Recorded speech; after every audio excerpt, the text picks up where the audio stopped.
Dear students, आज हम हमारी एसएस की बुक का चैप्टर संचार के साधन करेंगे। संचार के साधन चैप्टर जो है उसमें सबसे पहले हमें जानना है कि संचार क्या है। संचार हमारी भावनाओं और विचारों को दूसरे लोगों तक पहुंचाने की प्रक्रिया ही संचार है। पहले जब मनुष्य ने बोलना नहीं सीखा था तो हाथों की सहायता से एक दूसरे के साथ सांकेतिक भाषा में इशारा करके या संकेत करके जो भाषा प्रयोग की जाती थी उसे सांकेतिक भाषा कहते थे। धीरे धीरे लोग भाषाएं सीख गए, लिखना शुरू किया और जल्द ही लिखना संचार का एक महत्वपूर्ण साधन बन गया। पुराने समय में संदेश प्राप्त करने व भेजने के लिए बहुत अधिक समय लगता था। लोग प्रशिक्षित पक्षियों, कबूतर आदि को अपने लिखित संदेश को एक स्थान से दूसरे स्थान पर भेजने के लिए प्रयोग करते थे। परंतु आज संचार के साधन जो है वो बहुत बदल गए हैं, उसमें बहुत ज़्यादा बदलाव आ गए हैं। आजकल संचार के साधन बहुत तेज़ हो गए हैं, तीव्र हो गए हैं। तो सबसे पहले हम जो संचार हम पढ़ते हैं संचार के साधन। सबसे पहले जो हम संचार के साधन पढ़ेंगे वो है डाक व्यवस्था। भारत की डाक व्यवस्था हमें सस्ती संचार सेवा प्रदान करती है और यह हमें इसके द्वारा हम पत्रों से संचार कर सकते हैं और शीघ्र डाक व्यवस्था के रूप में हम रजिस्टर सेवाएं भी डाक व्यवस्था से प्राप्त कर सकते हैं। भारत सरकार द्वारा डाकतार विभाग को हटा दिया गया है क्योंकि लोगों ने इस व्यवस्था को यूज़ करना बंद कर दिया है, इसका उपयोग करना बंद कर दिया है। उसके बाद है दूरसंचार। दूरसंचार होता है बेटा कि दूर के लोगों से संचार करना, ठीक है। जैसा कि इसके नाम से दूर का मतलब दूर जो हमारे पास नहीं है, जो दूर है उनसे संचार करना। उसको संचार करने के लिए आजकल सबसे जो लोकप्रिय साधन है वो है मोबाइल फ़ोन। मोबाइल फ़ोन से न केवल हम बातें कर सकते हैं बल्कि हम संदेश भेज सकते हैं, गणना कर सकते हैं, ईमेल, समाचार पढ़ सकते हैं और इंटरनेट के प्रयोग के काम के लिए भी मोबाइल फ़ोन का इस्तेमाल किया जाता है। मोबाइल फ़ोन हम कहीं भी हाथ में पकड़ कर ले जा सकते हैं या हम इसे जेब में रखकर भी किसी भी स्थान पर ले जा सकते हैं। इसके लोकप्रिय होने का यही जो है सबसे प्रमुख कारण है। उसके बाद है जनसंपर्क माध्यम। जनसंपर्क माध्यम मतलब वो संचार के साधन जिनके माध्यम से हम बहुत सारे लोगों से एक साथ संपर्क कर सकते हैं। जनसंचार माध्यम, जनसंपर्क यानी जनसंचार माध्यम। जनसंचार माध्यम द्वारा संदेश एक ही समय में बहुत से लोगों तक पहुंचाता जाता है, जैसे रेडियो, टेलीफोन, पत्रिकाएं, पुस्तकें आदि। ये सब जनसंचार के साधन हैं। उसके बाद है रेडियो व दूरदर्शन। रेडियो एक बिना तार का संचार साधन है। इसे सेल द्वारा चलाया जाता है। कुछ रेडियो जो है वो इलेक्ट्रॉनिक्स में है।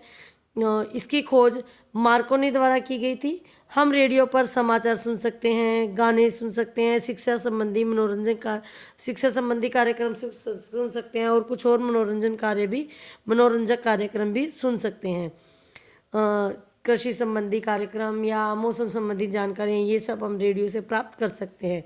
उसके बाद है टेलीविज़न की खोज। जॉन लॉगी बेयर्ड द्वारा की गई थी टेलीविज़न की खोज।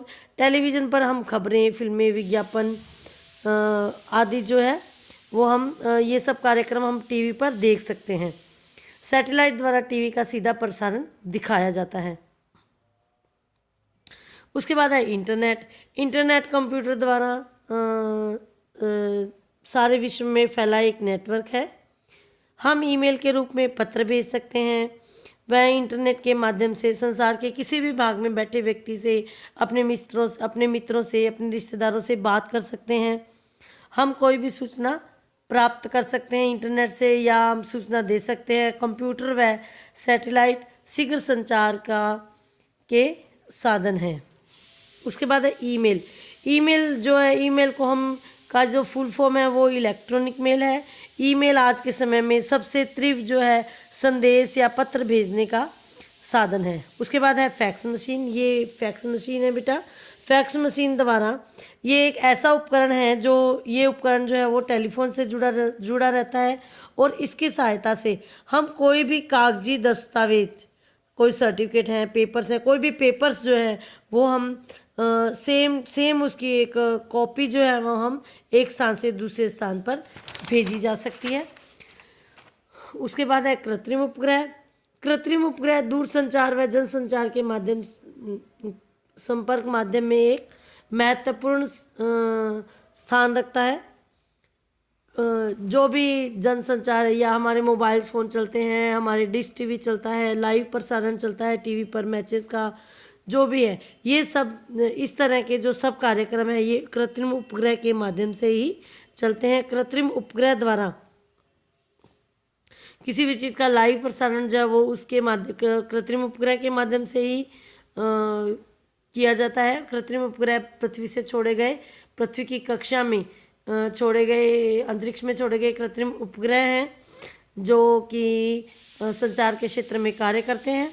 डिश एंटीना इसी प्रकार के उपग्रह सुविधाओं का एक उदाहरण है। ये जो हम डिश एंटीना लगाते हैं आजकल, इसका ये जो टावर है ये सैटेलाइट से कनेक्ट होता है और इससे जो है इलेक्ट्रॉनिक तरंगे जो है वो डिश के माध्यम से हमारे टीवी तक पहुंचती है और हम टीवी प्रोग्राम देख सकते हैं।